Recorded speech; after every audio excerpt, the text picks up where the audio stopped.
This is the third movie that deals with the contraction of striated muscle. Here we explore how twitch and tetanic tensions are generated in individual muscle fibers. Recall from the previous movie that muscular contraction is controlled by the release of calcium from the sarcoplasmic reticulum.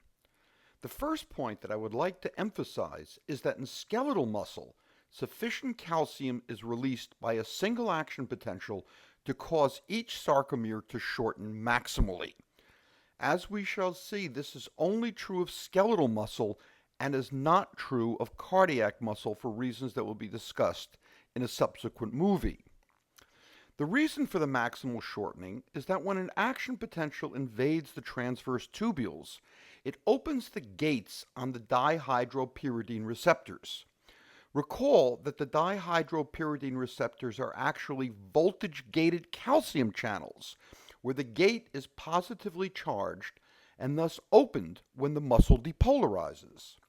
The dihydropyridine receptors, in turn, are mechanically coupled to the ryanodine receptors, the channels through which calcium can flow from the sarcoplasmic reticulum into the sarcoplasm of the muscle. Since the action potential causes a strong depolarization of the muscle membrane, that depolarization opens most of the voltage-gated dihydropyridine receptors, thereby allowing for a large influx of calcium into the sarcoplasm, which in turn causes maximal shortening of the sarcomere. Here is what happens. An action potential sweeps down the transverse tubule and depolarizes the muscle. The positivity inside the cell repels the gate on the dihydropyridine receptors, thereby opening the ryanodine receptors. Calcium now flows from the sarcoplasmic reticulum into the sarcoplasm, thereby initiating sarcomere shortening. When the cell repolarizes, the ryanodine receptors close, calcium is pumped back into the sarcoplasmic reticulum, and the sarcomere relaxes. Although each action potential causes sarcomeres to shorten maximally, the muscle only develops a fraction of the tension that it is capable of producing. A high rate of many action potentials is required to produce a maximal tension in the muscle fiber. The muscle tension caused by a single action potential is called the twitch tension. The muscle tension caused by a high rate of action potentials is called a tetanic contraction. The next slide shows how these tensions or forces are actually measured. A muscle innervated by a motor neuron is shown on the far right. Notice there is a tendon attached to the bone on the right side of the muscle and another tendon on the left. What we do is attach a tension transducer to the left tendon. The transducer measures the amount of force or tension that the muscle generates. The output of the transducer is shown by the graph on the left side of the slide.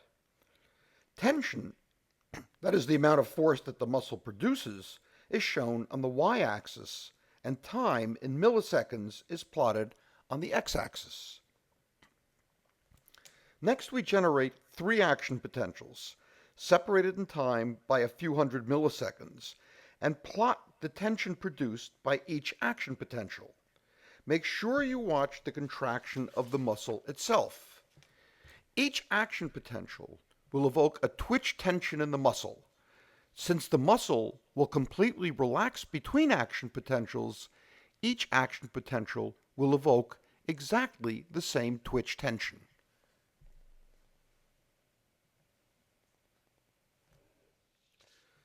Before continuing, it should be noted that there is a large difference in the time course of a twitch tension and the action potential that evokes it.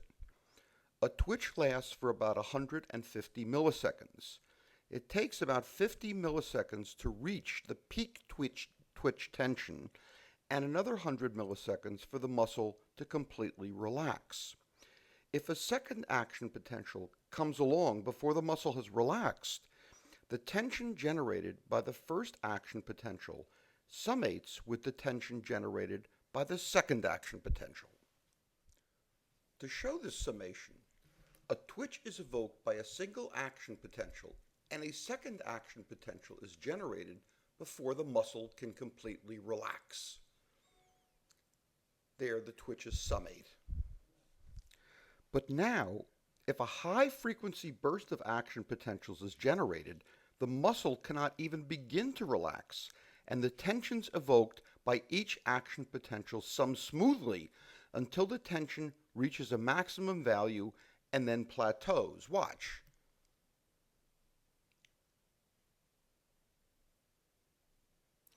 This is the tetanic, or greatest tension, that the muscle can produce. There is a seemingly paradoxical situation here. A single action potential causes sarcomeres to shorten maximally. But if so, why is it that the maximal shortening of the sarcomere only generates a twitch tension and not a tetanic tension?